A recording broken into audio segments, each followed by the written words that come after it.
Cool. Well, welcome to Unqualified Gamers episode 117, or at least as much of it as we're going to get through before my microphone implodes. We've never had technical difficulties on this show. No, never once. Never once had any technical difficulties, and I'm sure it won't start tonight. So I'm Cody Goff, and this is Jonathan Martin. On this episode, we'll talk about my microphone issues, which are going to prevent us quite possibly from finishing this episode. John's going to tell a story about a book, which incidentally has stories. Yeah, this is me introing you. What do you think? A story about a book. That's gold. That's gold, Jerry. It's gold. Thanks. I'm going to talk about a recent movie viewing experience I had with my girlfriend, which we'll see where that goes. And I also played Metal Gear Solid 5 Ground Zeroes, the short precursor to Metal Gear Solid 5 Ground Zeroes. Is that even? No, the Phantom Pain. Ground Zeroes. What is that? Isn't that what you played? Is that what I played? What did I say I played? I believe you said you played Ground Zeroes. What are you even talking about? You played Ground Zeroes. I'm going to forget what I'm talking about mid-sentence. Oh my goodness. And then my microphone will cut out unexpectedly at various points. And John, tell me what games you're talking about. I can't remember.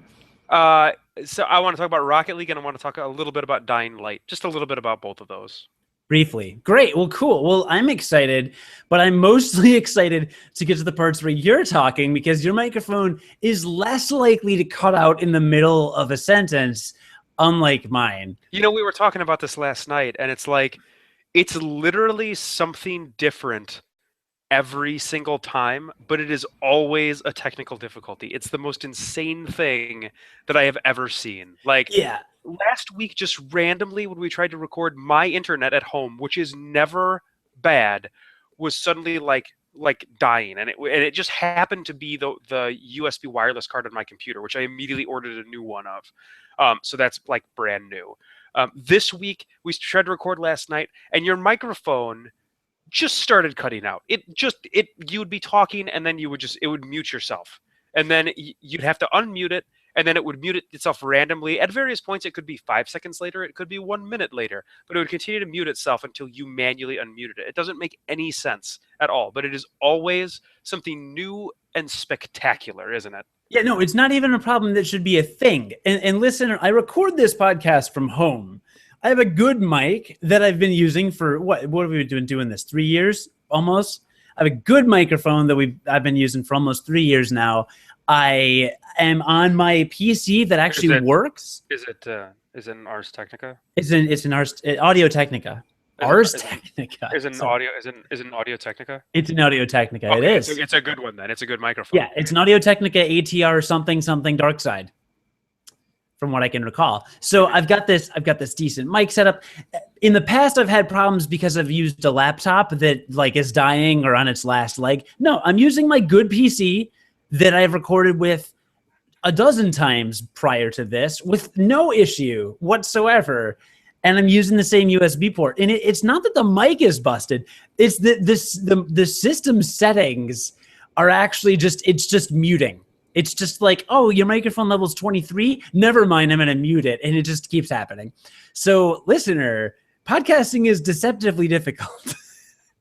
Yeah, but it shouldn't be. It really shouldn't be. It really shouldn't be. And I start like, this isn't a thing, right? This isn't a thing that exists. My microphone randomly changes its setting to mute at random points in time. Like, that's not a problem people have. There's no like virus out there that like adjusts your mic level against your will, right? But what if there was? No. What if there was that virus? What if you've got a virus? What if you've got herpes? And what if something's wrong with your computer? Those are the only options, quite frankly. So I don't know. I don't know how this episode's gonna go. But if at any, I'm sure it'll be fine. I'm sure no speed bumps at all. No, none. All right. Well, you talk for a bit while I stare. You're gonna stare. So Cody's plan this episode is to stare at the little microphone symbol that you can use to unmute the computer once it is muted, because that is randomly muting. So he's Right, just going to stare at it the whole time. which I just hit twice, by the way, while you were talking. Right, because it muted you twice. So, yeah, we always talk. This is a show about video games and video game culture, by two guys that are not professionally involved in video games at all. We have just loved them our entire lives. But we always kind of start off with random stories of maybe the weekend or other things. And I wanted to talk about how dumb I was as a kid. I talk about that every week. Yeah, so when I'm talking about a kid now, like I think when a lot of people say, "Oh, I was like dumb as a kid," like they're referring to like their high school years when they were dumb in high school. But I'm gonna go back a little further, I think, and I'm gonna go back to like elementary school and middle school.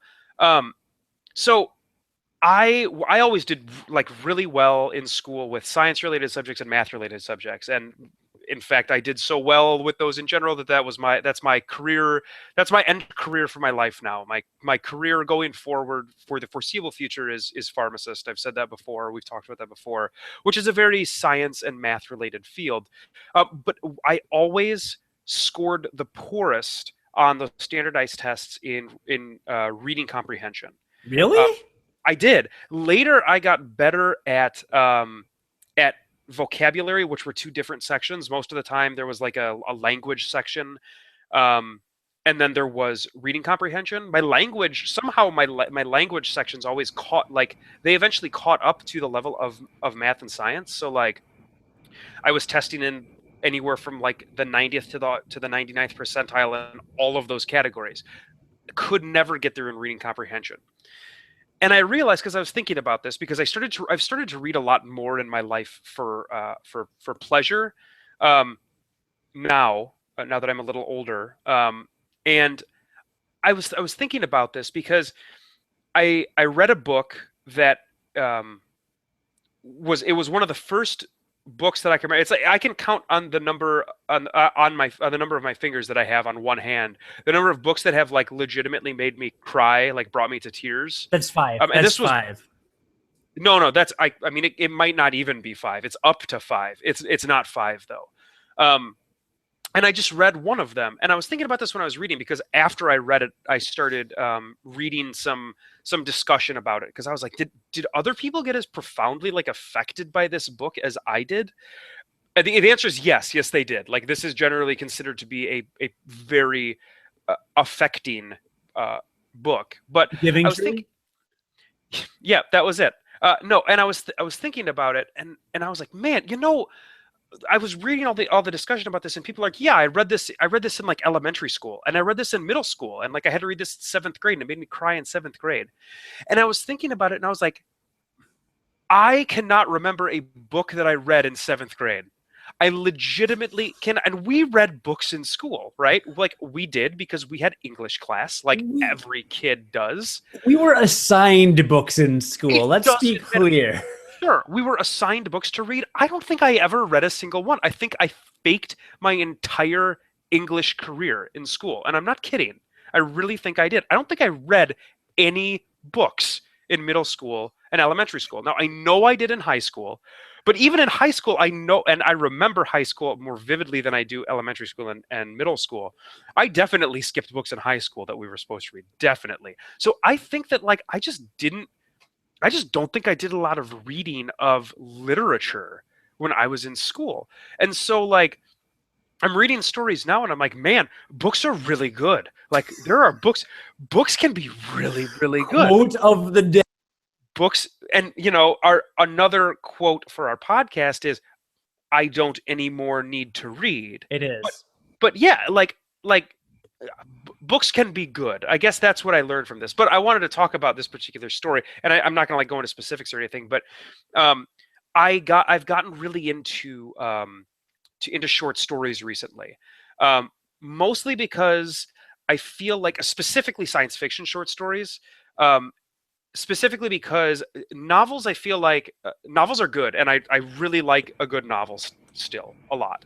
But novels have to take care of the typical novel structure a lot of the time, and so there has to be like the introduction, the build, like the long winding build up, reaching up to a climax, and then falling action, all that stuff, like the generic style for a book. And a lot of that I think is it's pretty standard for the general structure of a novel. Obviously, they don't all adhere to that structure, but in general, that structure exists for a reason. With short stories don't have to adhere to that, at least in my experience of reading them so far. They can kind of be all over the place, because a lot of the really good short stories that are out there, some of them are 5 pages long. So I was like, short stories can like say a lot with very little, because they're in general short. And so I found a list of the 100 greatest science fiction short stories ever written as of up to now. And I've actually read some of them without ever looking at this list, which made me feel pretty good, because there's a writer that I've just recently gotten into who is I've been trying to get you jerks to read stories by him, and none of you ever have, and that's fine. One of you will. Eventually, will read a story by him, and we can talk about it. But a lot of his stories are on this list. But I found this list, and the number one story on this list was a story called "Flowers for Algernon." Flowers for Algernon? I feel like I've heard of that book before. Flowers for Algernon, yeah, is the name of the book, and it was written in 1958. And a lot of these like really old stories you can find PDFs of online. So that's what I did. And so I found it, and I was like, man, this seems like a really long short story. It was like 100 pages single spaced of a PDF, and I was like, that seems like a very long short story. So I started reading it, and like I couldn't put it down. Like I think I read the full story in like 5 hours. Later, I realized that the short story was written in 58. By this guy named Daniel Keyes. 1958 or 1858? 1958. Okay. By this guy named Daniel Keyes. He later wrote a novel, like full novel, based on this particular short story, because the short story was so well received. And I inadvertently read the full novel. But it's a story about a guy who is severely mentally handicapped, and he undergoes an operation that makes that gradually, it's very rapid in the sense of humanity. It takes like 2 months, and he turns into a genius, like the smartest man on earth. And it follows his story from being mentally retarded for the first 32 years of his life to suddenly becoming a genius, and all of the ramifications of that. And it was one of the most emotionally powerful books like I've ever read. And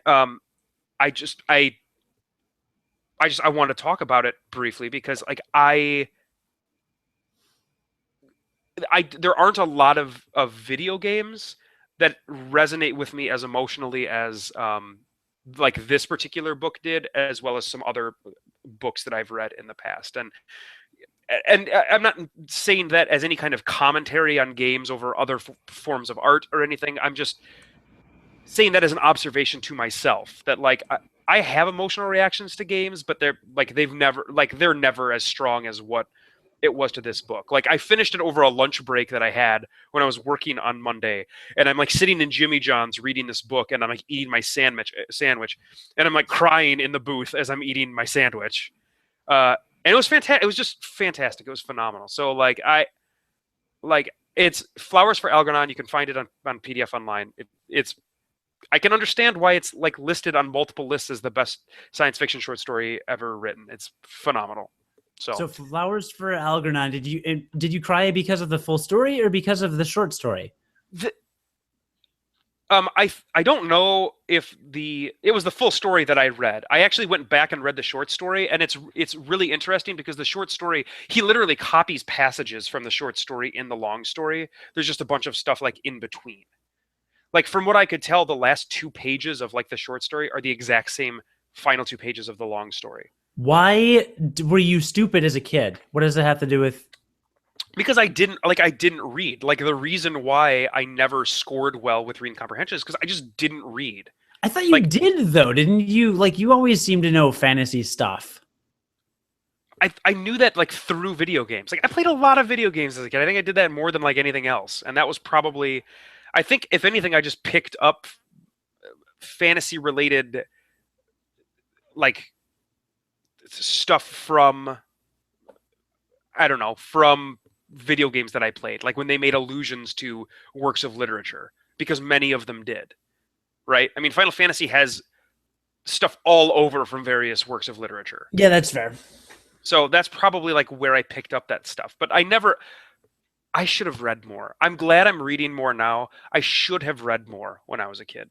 Well, whatever, never too late. It's true. It's true. So anyway, it was awesome. Like it was legitimately, it was awesome. It was awesome. Flowers for Algernon. That's so interesting to me that you talked about a book, and I'm going to talk about a movie, both in the science fiction realm, before we talk about video games, because guess what movie I watched this weekend? It was a sci-fi movie, and it was made before 1990. Let's say Alien. Let's say, why would I do that? Because that movie is really awesome. That movie is probably, I don't know. It would terrify you. Probably, that's the thing. You're a little girl. You couldn't watch that movie. My girlfriend does not do scary movies, really, for the most part. Anyway. I'm going to say that you don't do scary movies and you're blaming it on your girlfriend. I don't know what you're talking about. So we watched, which she had never seen before, but I had, the Stanley Kubrick classic, 2001: A Space Odyssey. Did you watch it under the influence of some sort of recreational drug? How could you? I'm not going to watch that movie sober twice, okay? The first time I watched it for a class at Drake University. Yeah. And we analyzed it, and it was really fascinating, the analysis. But wow, what a movie. You know, I appreciated it so much more the second time. Like, so much more. You've seen it, right? Oh, yeah. I've just got to say, I mean, it does get better with the second viewing. Like, a lot better. Because and maybe it was because the first time I saw it, I was 18, and now I'm watching it over 10 years later. And when you're 18... like, some people are conditioned for older movies, right? Like, I watched what's that movie where he eats 150 eggs that I can never, Cool Hand Luke, right? Like, Cool Hand Luke I watched with my old roommate John, and he didn't like it because he thought it was really slow, because he wasn't conditioned growing up to watch older movies like that. Like me growing up, my mom liked The Sound of Music, or would play like my aunt was into old John Wayne flicks. And so I was conditioned at an early age to watch some of the more like slow, patient movies, I guess.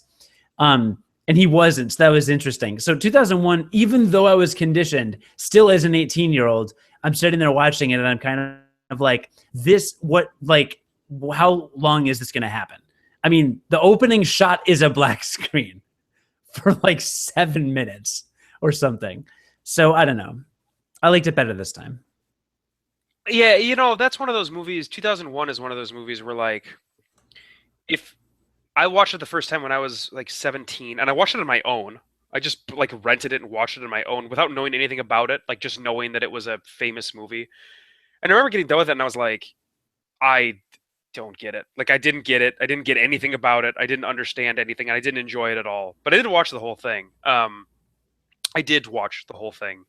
And I remember that, like, later on in life, I read, because I remember the movie, and I read some essays about it on my own, just like for fun, because I was interested. And I just read some analysis and discussion about it. And then I went back and watched it again. And I remember enjoying it much more after I had that context. And after I had some more, like, that's one of those movies where the historical context, I think, is really interesting for it as well. So, like, once you have that information, I think it makes you better able to appreciate that movie. So I agree with you. I think once you know a little more about that particular movie, it makes you able to enjoy it a little more. Yeah, that was my experience with it. No, definitely, especially the scene where all of the dialogue is small talk and pleasantries, and like, I didn't think much of it at the time when I watched it the first time, and then we analyzed it in class, and our professor pointed out kind of how excruciating it's meant to be. And this time watching it, the second that scene ended, I was laughing so hard, because I was thinking to myself the whole time, I wonder what my girlfriend is thinking right now about this outrageously tedious scene that's just this powerful social commentary on like how in the future we're just going to exchange language and conversation with just like incessant pleasantries and greetings. Had she not seen it before? She surprisingly had not seen it before. That's really interesting, knowing her as little as I do, but knowing that she's like in general into classic literature And film. yeah. So big into film. That's really interesting to me that she hadn't seen that. Yeah, no one can see everything. Yeah. There's that is an astute observation. Thank you. Yeah. I will be here all podcast. Actually, that's not necessarily true. Might not be. You might be muted. There you go. See, there it goes. That timing couldn't have been better. So do you want to talk about your couple games first, and then I'll attempt a Metal Gear Solid 5 review? Yeah, we should probably talk. We should probably talk about some video games we're playing. So, I talked before about when I got my PS4 and I got PlayStation Plus, and one of the great perks about PlayStation Plus is that they give you free games every month.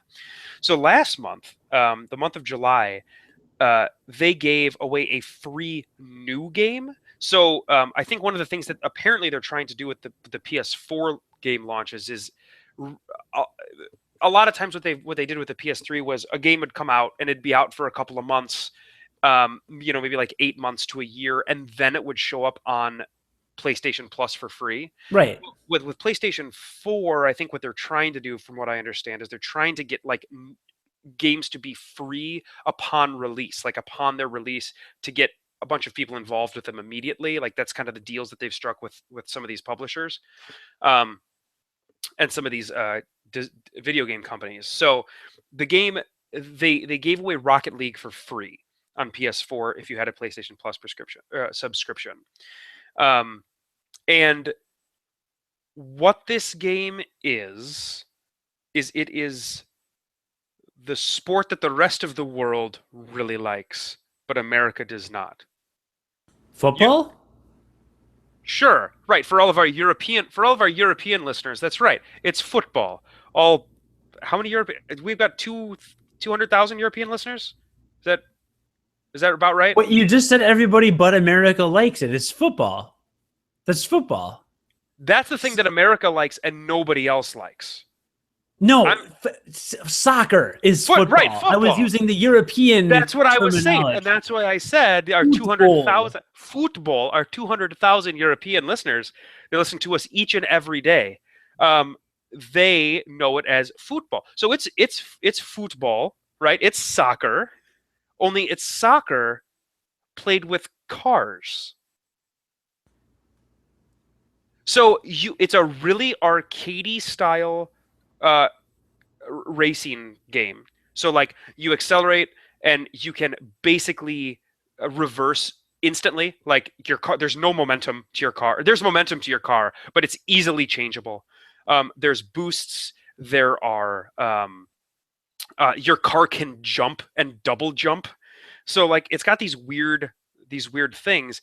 And the goal of the game is to put the ball in the opponent's net. And the standard game is 3-on-3. It goes up to 4v4, 2v2, or 1v1. But the standard game is 3v3, and that's what the ranked games are. It's got a ranked mode. And all of the unlocks, because you're constantly unlocking stuff in the game for your car, is all flair. It doesn't affect gameplay at all. So the game that you start with, that you download, that you start playing, is the game that you will always play. And it is literally soccer with cars. And it is fantastic. Are there guns? Are there missiles? No, nothing like that. It's just your cars can drive, and they can hit the ball with your car. Your car can boost and run into another car and make it explode, but the other car instantly responds on their side of the field. And the goal is just to bounce the ball into the net. Now, all of the classic rules of soccer, of which I know none because I know nothing about soccer, but all of like the classic strategies of soccer all apply here. Like apparently what you're supposed to do is you're supposed to do something called center the ball, which if the ball is on the outsides of the field, you're supposed to find a way to kick it to the center where somebody else is supposed to be so that they can get a shot once the ball hits them into the goal. Well, the game Like if you know soccer, you know that's what you're supposed to do. I don't know that's what you're supposed to do because I don't know soccer. But I did that once on accident. I like knocked the ball into the middle, and I got like 20 points, which the points 20 points are like your currency that you'll use to unlock stuff. It's like experience points basically. I got 20 points for something called centering the ball. And I was like, "Oh, this must be a thing you're supposed to do in soccer." Like this is like a strategy. So if a person is there, you're supposed to center the ball to them and then they knock it into the goal. And there's far more advanced strategies, obviously. That was like that's just like the basic me being a super dummy with soccer, not knowing anything about it. It's like, oh, this is what I should do. And I've read that like people think that this game could teach Americans soccer because of how closely it mirrors just the general rules of soccer. And it's not a FIFA game, which is only played by current football fans. Right. Yeah, it's not a FIFA game. This No. is this is oh, And it's awesome because it's 5-minute matches. So they're super snappy. You can get in and play. The only time lag at all are you get replays for goals, and that's it. So if you've got a game that goes like 2-0, you've only got 2 replays you have to sit through, and those are 10 seconds long. But otherwise, it's a 5-second match, 5-minute match, which is a super bite-size amount of time. It's just enough time to like get in, like play a game. If you lose, get frustrated and be like, I gotta play another one. Like I can't let that go. Or if you win, be like, I got time for another one. Like I gotta keep this winning streak going, right? And pretty soon, like 3 hours have passed, and you've played like 20 matches. how are you playing against people or the Yeah, computer it's all mostly? all people. You can play it against AI, but so far because of the free launch, and it launched on the same day for PC, and the servers are cross server. So if you're playing on PS4, you can also play with PC players. Um, it it's like every night that I've logged on, there've been at least 100,000 people playing Why is it like why is it fun? It's I don't get it. because it I because it's like a competitive sport. It's like playing any other sport. It's like a competitive thing. Um, it's like why I find playing MOBAs fun because it's like one team against another. Um, I mean I don't know how to describe like why it's fun. It's fun because it's a competition, and competitions can be fun, I I guess. guess. Especially when there's not a zillion variables involved that are totally out of your control, like Hearthstone.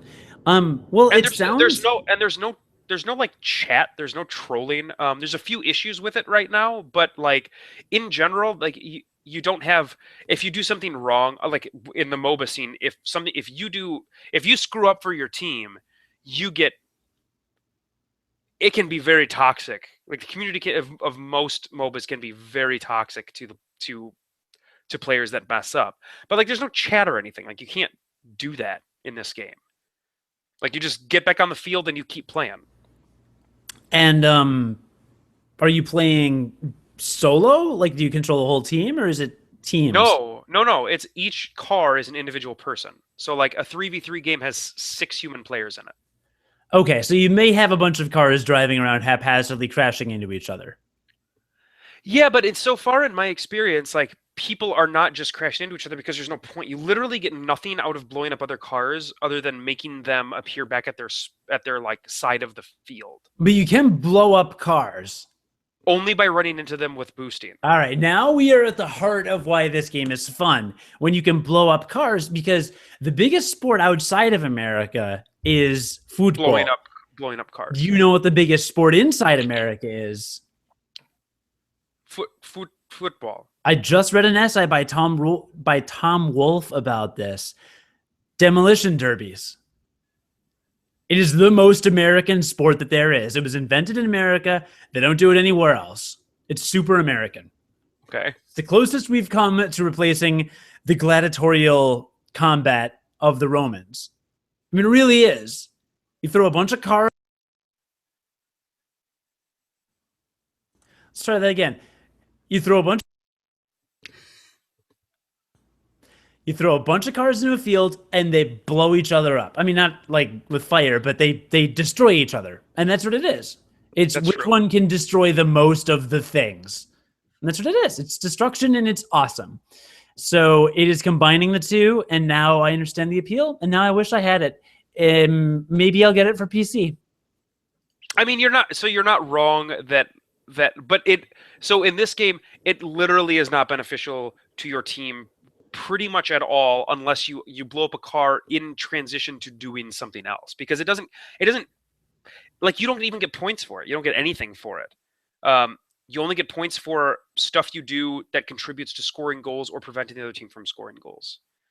So like, that's because that is incentivized in my experience so far. That is what people are trying to do for the most part. But it doesn't matter whether it's useful or not. The fact that part of the gameplay may or may not at some point in time involve blowing up other cars makes it awesome. I'm saying this is a good thing. Sure. Yeah. You know what? You're not wrong. Yeah. It makes it awesome that you can do that. I agree. Right. I agree. So we are violently in agreement. Yeah. Yeah. Yeah. Apparently there's like an esports scene that people think could grow out of this particular game because of just how I guess maybe well balanced, and like, it's one of those games where like the skill floor, like, to get through the tutorial in the game, it's a 5-minute tutorial, and then you're able to play the game. And then the advanced techniques are super hard to master, super hard to master. So it's very much an easy to learn, super difficult to master, which is like a recipe for esports games. So people think there might be an esports scene that grows out of this particular game. I just think it's really fun. It's a really neat game, and I think if I got further into it and tried to research, hey, like how am I supposed to do this? Like, what's the best way to score goals? Like, how do I defend? Like, I think it would actually make me appreciate soccer more, and that's what other people have said too. Is that, like, if you get into this game, it will make you appreciate football, soccer more, or at all if you don't appreciate it at all. Like, I don't really right now. Maybe they should make a version of this that goes with hockey so people can learn the rules to hockey. Because right now, all people know is. I think a lot of people know the rules to hockey. I don't think that's. I think a lot more people know the rules to hockey than know the rules to soccer in America. I think I would argue. I don't. I think. No. Well, maybe. Well, I don't know. It depends. And when I say, maybe not rules is the wrong word, maybe just the strategies behind it. Because in soccer, to me, it looks like the strategy is get the ball in the other team's net. Like in hockey, to me, I feel like I understand what they're trying to do with the puck and stuff, but I've never understood what they're trying to do with the ball in soccer ever. So, maybe this game could help illuminate me on that particular sport. All right. Well, Rocket League sounds like a good one. It's really cool. It's really cool. And then the other game I've been playing is a game called Dying Light. It's by Techland. It's the same company that made Dead Island, which I've talked to you about that before. We've talked about Dead Island briefly. Yeah, I mean, don't zombie games sound awesome? Like, doesn't it sound awesome to play another zombie game No. to you? No. Doesn't it sound awesome to you? Why would that be awesome? Yeah, it probably shouldn't be, right? Because they're getting a little overplayed. Like, I Yeah, think not just movies. I mean, games, but all of everything. There's too many zombies everywhere. Yep, I think in general, a lot of people feel that sentiment. So I was a little skeptical when I went into this game. To be honest, I only got it because, one, it was $20. It had gone down to $20 used on GameFly, so I decided to buy it used. And two, because when it came out earlier this year, it had gotten like excellent, fantastic reviews. So I was like, man, how is another zombie game like getting this good reviews? So that was the main reason why I got it. So I got it. It is a first-person zombie. It's a survival game. It's not like a shooter or anything. Like, in general, you're doing like first-person parkour around the city of Haran in the Middle East, where a zombie outbreak has occurred, and you are helping the survivors, the people that are not infected. You're helping them survive, and you are a member of a government agency. They don't know that, that is as far into the story as I am, basically, and I'm like you're tasked with infiltrating them for some reason. You don't like I don't know yet, um, but it's the city is just it's incredible. The city is incredible, and like the game really incentivizes like not fighting. Um, the zombies can easily kill you and overwhelm you. Like you're really it just kind of feels like you're supposed to knock them out of the way a little bit just to get around them. There's a day night mechanic, and so far at night there are these like super zombies that come out that basically at this point of the game when I'm playing, if I were to venture out of a safe zone at night, I would literally die. Like I would die immediately to these like super zombies. So there's it's really high stakes. You don't feel like you're super powerful, which is I think one of the biggest detriments to zombie games is zombies are so like they're such a cheap enemy because Yeah. their strategy is to run directly at you and like bite you. So the like the strategy to kill them is hit them or hit them in the head or shoot them in the head. Right. Uh, and like that's basically it, right? But the zombies in this game feel a little more akin to the zombies in maybe Left 4 Dead, where there's definitely some special zombie types that I've encountered. Um, there are like the zombies are definitely more overwhelming. They're they're much harder to kill than in Left 4 Dead. There's not nearly as many of them, but the variety issue is there. So there's a pretty good variety of zombie types that you have to deal with. But just the really cool thing is the city navigation. Like I've played Mirror's Edge, which was also a fantastic game. That was kind of first person parkour. This has a little bit of that. So and there's three different types of experience in the game. So like you're always making progress. So the first type of experience is agility. So like any time that you're jumping around the city, climbing on ledges, anytime you're doing stuff like that, you're gaining agility experience. Um, anytime you're fighting zombies, you're gaining combat experience, and then anytime you're completing the main story quests, you're getting what's called survivor experience. And then they level independently, and then there's three talent trees that you unlock. That's like a branching talent tree, um, based on that particular skill set in the game, which is cool. It's a really cool way to do it, I think. It like incentivizes doing those particular activities. But the story so far is just really neat, and the navigation of the world is super cool. And I thought it was just going to be some generic zombie game. I really did. Again, I just kind of got it because it was so highly regarded in like um, the scene. But it's legitimately awesome. The zombie video game scene. Sure, just like the general like reviewers said it was very good, right? So yeah, I'm very surprised that another zombie game is as good as this game is so far. Well, congratulations on finding two delicious games. So I said delicious because you were sipping your drink when I said that. What is your what's the name of that game again? That one's called Dying Light. Its tagline is "Good night and good luck," and I believe who's the guy that voices Snow and voices Oh, Troy Baker. Troy Baker. I believe he also voices the guy from BioShock Infinity, right? Yes. BioShock Infinite. Booker DeWitt from BioShock Infinite. It's definitely him, or at least I'm 95% sure that he is the main voice actor, and he's good. Like I really like his work. Everybody likes his work. That's why he gets all the work.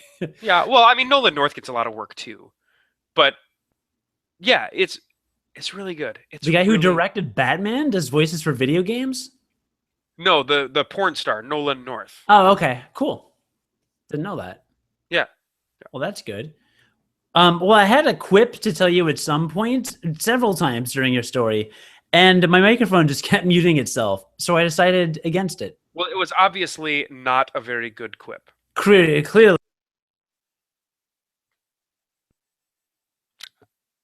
I think your microphone just muted itself again. Clearly all these things are happening. So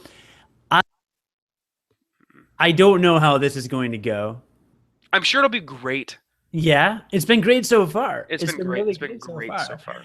So, so I played Metal Gear Solid 5 Ground Zeroes, which is it's kind of created as a demo to demonstrate what Metal Gear Solid 5 The Phantom Pain is going to be like. And Because you are our resident Metal Gear Solid expert on the show. yeah, I really am. I really am. I've played all of the Metal Gear Solid games except for Peace Walker, the PSP game. And I'm actually gonna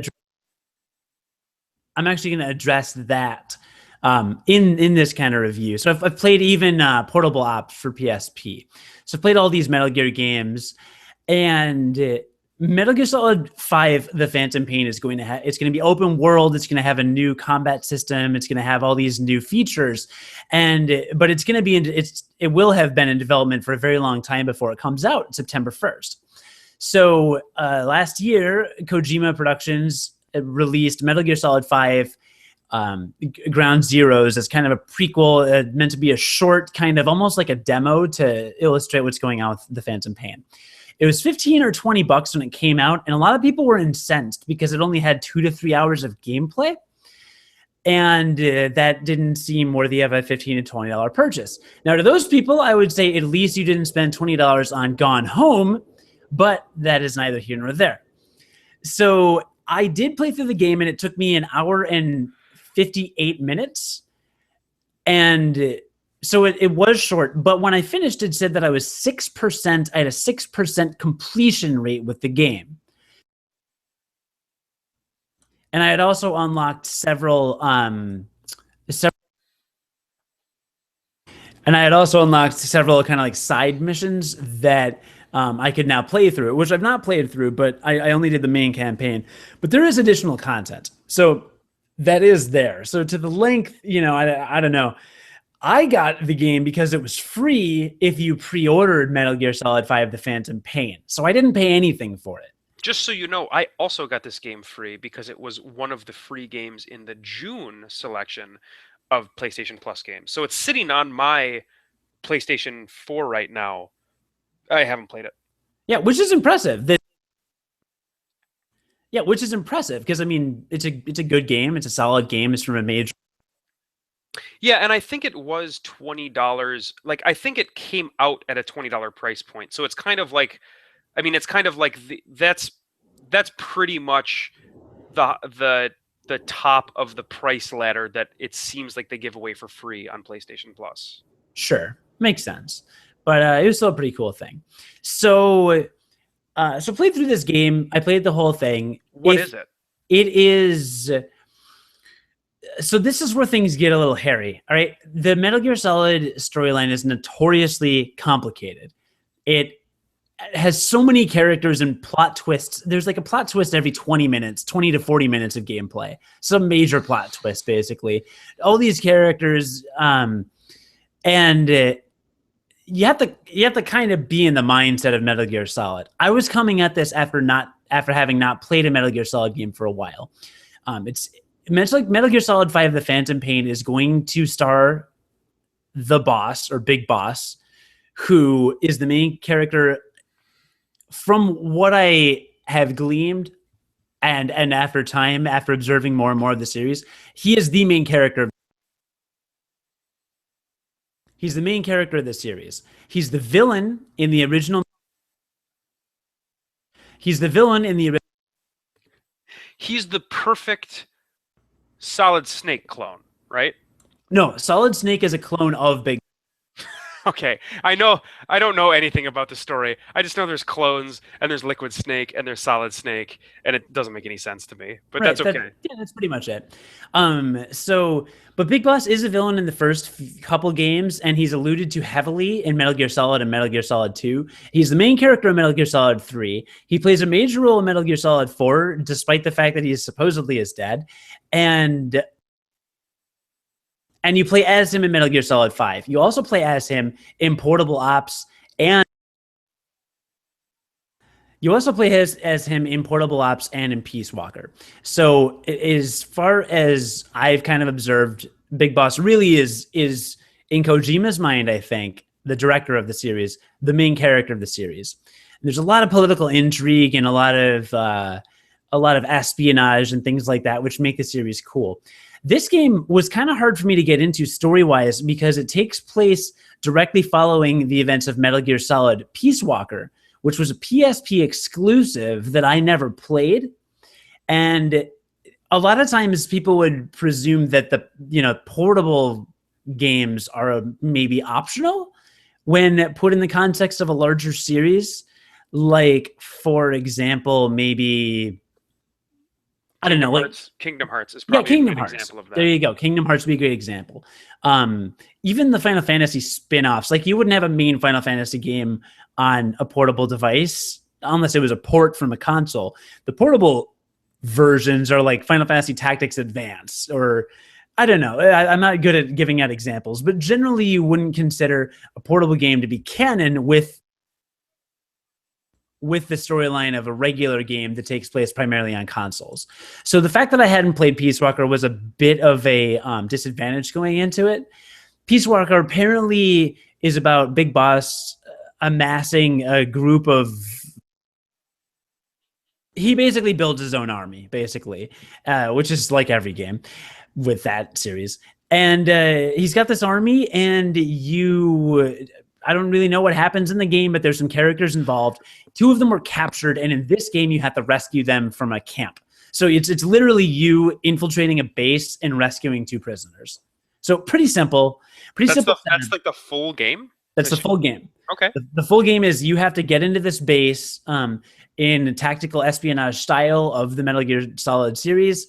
You have to sneak around, and you have to be, just smart about what guards you alert. You have a tranquilizer pistol, or you can pull out a real gun. There's security cameras to dispatch. Plays just like a Metal Gear Solid game, but I thought it was really, really, really smooth in terms of controls. Like a lot of Metal Gear Solid games can be very, I don't know. Some of the first ones were, the control was always good, but they were a little stiff, I want to say, in terms of... No, a little start-stop, just not like smooth flowing. They weren't like Ninja Gaiden where you're flipping and doing seamless movements. It's a little more start-stop, and I thought this one flowed a little better, so they improved the gameplay a bit. The graphics were unbelievably good. It was the first game where I got to actually test the capabilities of my new graphics card, and it performed really well, so that was exciting for me. And so I get into it. The story doesn't really resonate with me, but I'm like, basically I'm rescuing 2 people. That's fine. Even in the context of this story, there are like 4 plot twists. I don't know how he manages to do it, but there are. You sneak in and you kill some guards, and you have a guy talking in your comm set, and I died 4 or 5 times. It would respawn me, and I would try again, and I got through it. There's not a lot of equipment that you mess with. Like in the other games, you have like...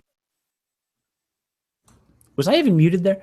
Like in the other games, you get like night vision goggles and like cigarettes and all these different... Lots of different weapons and items. And in this game, you have a little bit of a variety, but not a ton. So it just felt like I was playing part of a Metal Gear Solid game. It was like if you dropped me an hour into Metal Gear Solid or Metal Gear Solid 2, and you were like, here's your objective, here's the scene, go do it, and then you're done. And it was fun.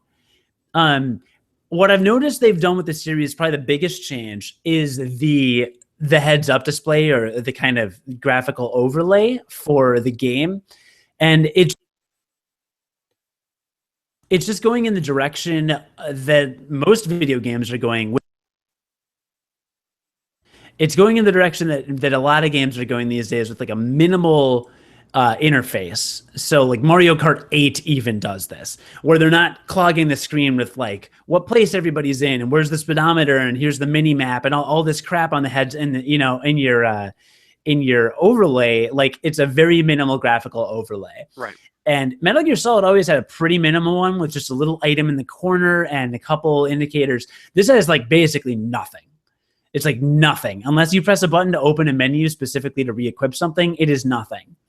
And when you take damage even, there's no more damage bar. They've converted it to first-person shooter damage, which means that you get damaged a certain amount. It kind of blinks your screen red a couple times, and then you either automatically recover, or I think there was a mechanic in there where there are some injuries that you have to heal using a little like spray healing kit, whatever. But other than that, they've kind of revamped the damage, which is kind of refreshing. And they don't anymore. One of the most iconic parts of the Metal Gear Solid series is when an enemy sees you, it does the sound effect. It's like, wah, and then it shows like alert for maybe 100 seconds, let's say. And that alert counts down while the enemies are looking for you. And if you manage to hide long enough without them spotting you, they go down to yellow alert, where they're just kind of like raised caution and have a couple extra security patrols. And then if you count that down, then they all go back to normal. They return to their posts, and you can kind of come out from hiding and do all that. That's gone.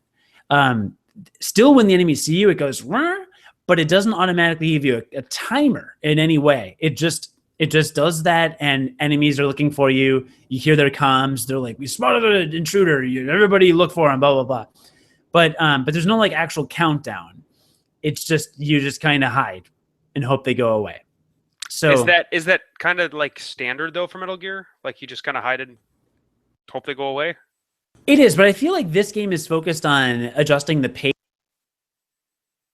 so that there's less hiding and more like action and moving.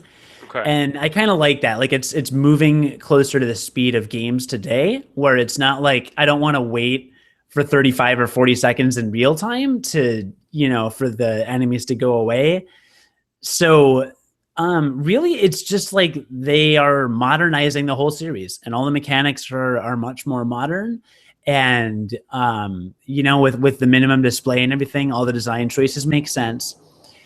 And then the biggest change between other games and this game is Kiefer Sutherland.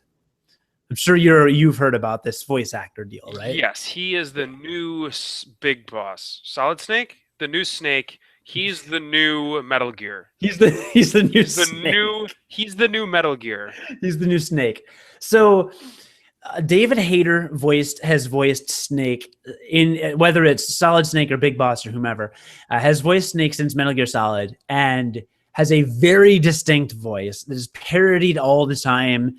And it's like a very integral part of video game culture, I feel. His very like, Colonel, Metal Gear. Like, it's just a thing. Now it is Kiefer Sutherland voicing him.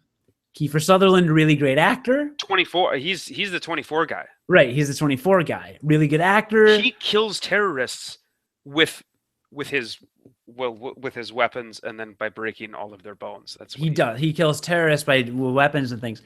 And he's a great actor, and I'm sure that he's got a really great dramatic voice and everything, but he is not David Hayter.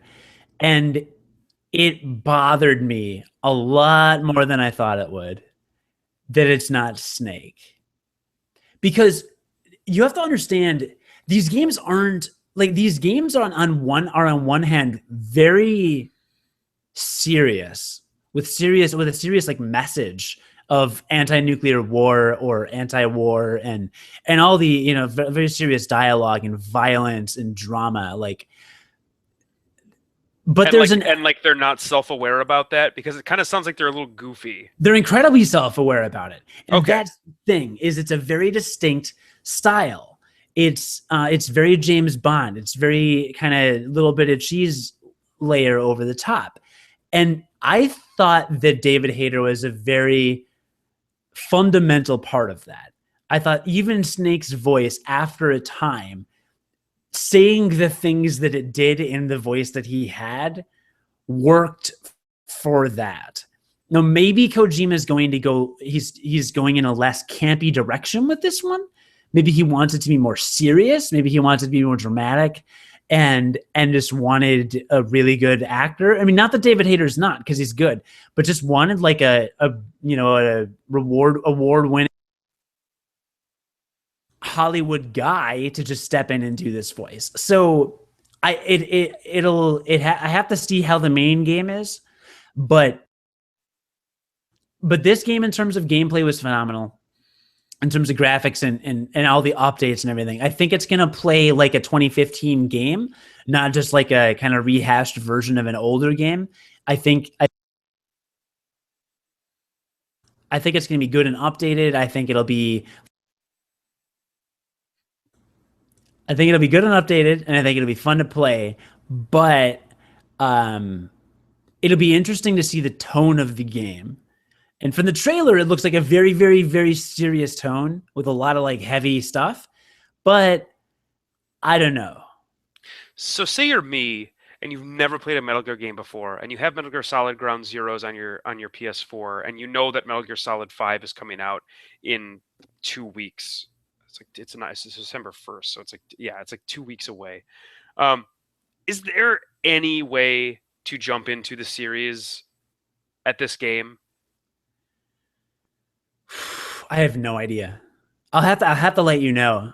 Like I said, I didn't really understand the story to this game, and I still had fun. But that was one mission. Well, knowing Metal Gear Solid 4 the way that you do, because you played that obviously. I mean, you've played all of them, but like knowing Metal Gear Solid 4 the way that you do, like was that a game that you could just like say, all right, I'm gonna see what these people are talking about this Metal Gear thing, and like get in there and get anything out of it? Not a chance in hell. Metal Gear Solid 4, you must have played probably all three of its predecessors. That is super interesting. There are very few franchises that span the length of time that Metal Gear has spanned that have that requirement. In fact, there may be none but Metal Gear. I mean, Metal Gear Solid 4 came with a visual novel of the first Metal Gear Solid to get you caught up on that. And it also came up with basically its own Wikipedia. But unless you want to read through all of that, that's Metal Gear Solid 4. Now, 5 takes place in between Metal Gear Solid 3 and Metal Gear Solid. So it doesn't sound like anything I want to try to get into. It sounds incredibly complicated. Metal Gear Solid, Metal Gear Solid 2, and Metal Gear Solid 4 all take place after the... You have 2 minutes to do the entire story of Metal Gear. Go. I don't even remember.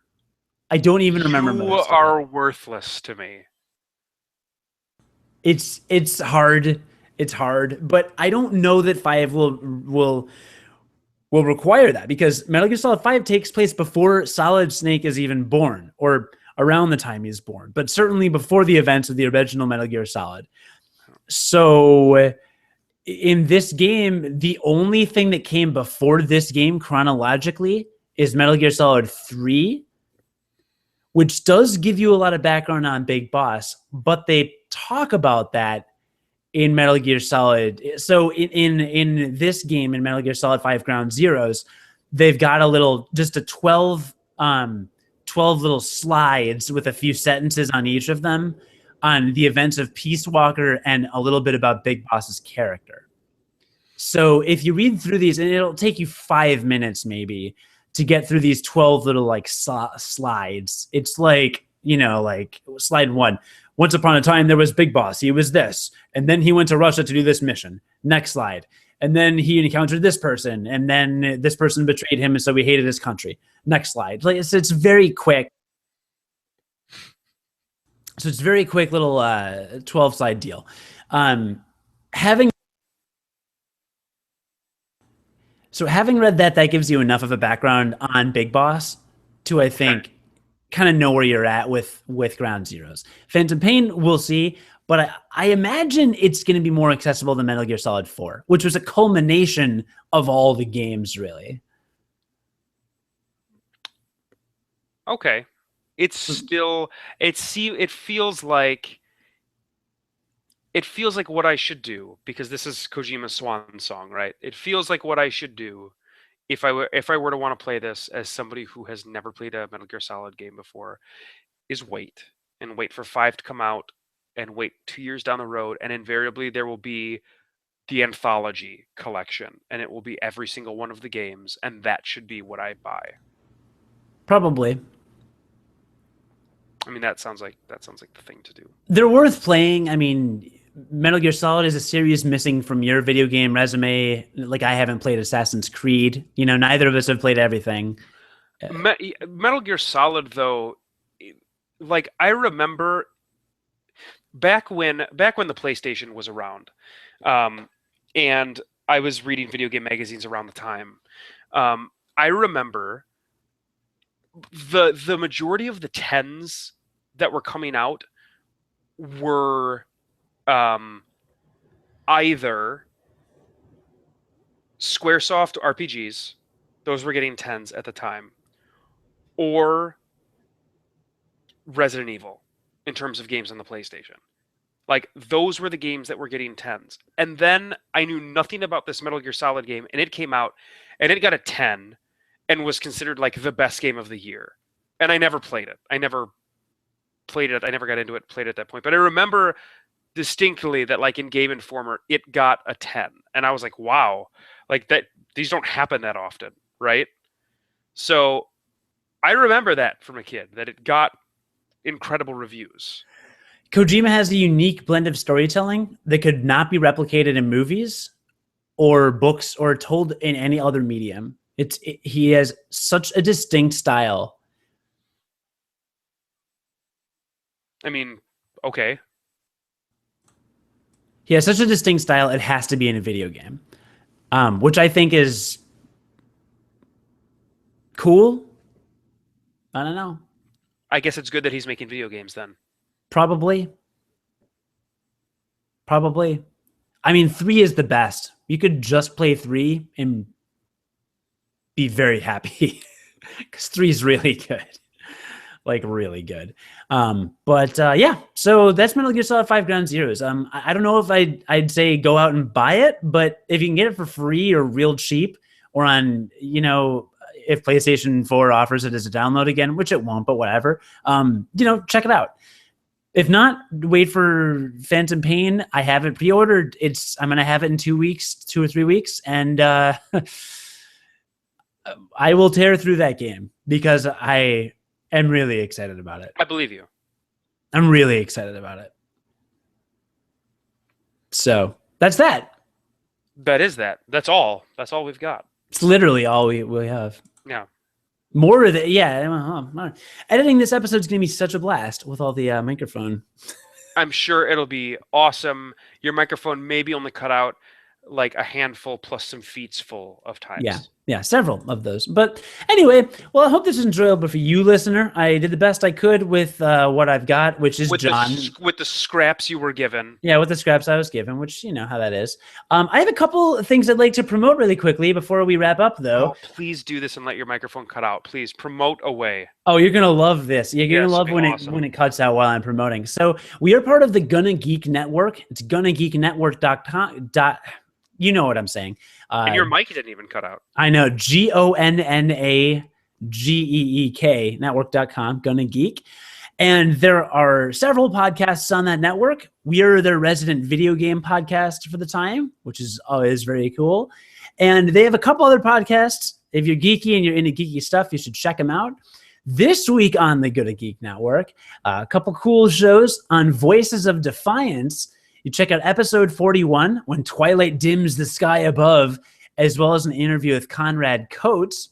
Captivated by our alien overlords and conquerors, the Voices of Defiance podcast hosts welcome Tevgin himself, Mr. Conrad Coates, to the podcast. The crew also runs down the latest Defiance episode, When Twilight Dims the Sky Above, and they wrap up by discussing all the guest Voices of Defiance feedback throughout the week, including some great iTunes reviews, and interact with the live chat room, which you can find at GonnaGeek.com/live. Also this week on the Gonna Geek Network, on the official GonnaGeek.com podcast, episode 107, Steven's mad you broke his Hitchbot. The show, Steven starts off topics at hand a little upset that his American counterparts broke his beloved Hitchbot. There's only one conclusion: Stargate Pioneer did it. I don't know what a Hitchbot is, but I guess you'll have to listen to find out. After debating the future of Hitchbot, the Gonna Geek crew discusses how Fantastic Four was rated low before it hit the theaters, how Jeeps are hacked, and the question is finally answered: how much did the moon landing cost Buzz Aldrin? I don't know what that means, but you can find out on GonnaGeek.com official podcast number 107. Did you see the Fantastic Four movie? No, but I thought so. The movie didn't get screened to critics. And anytime a movie doesn't get screened for critics, in general, I feel like 90% of the time, if not more frequently, you can assume that it is a terrible movie if they do not screen it to critics. I think that I think that's actually an industry thing. You're right. I think it is. Yeah, and this one wasn't, and I remember that being like why aren't they screening this? And so yeah, I mean after I found that out, I didn't have very high hopes for it. I said this on the Brian Noonan show, and I'll say it again. Doctor Doom is my favorite superhero villain of all time, and I refuse to see it because I heard that he's generic and not that great in it. That's too bad, right? I mean, he's very menacing as a villain. Yes, Darth Vader was inspired by Doctor Doom. Did you know that? No, I didn't, and I don't believe you. It's an actual fact. I did not make it up. Look at his I believe you looked up that fact. I believe you made up that fact. I believe you facted that. You fact that fact? If you want to hear more from us, God knows why, visit WGNplus.com, where we are syndicated by WGN Radio, or visit unqualifiedgamers.com for not only podcasts, but also articles and the occasional video. You can also find us on YouTube and find our other social networks on unqualifiedgamers.com. You faced the fact? Fact of fallacy.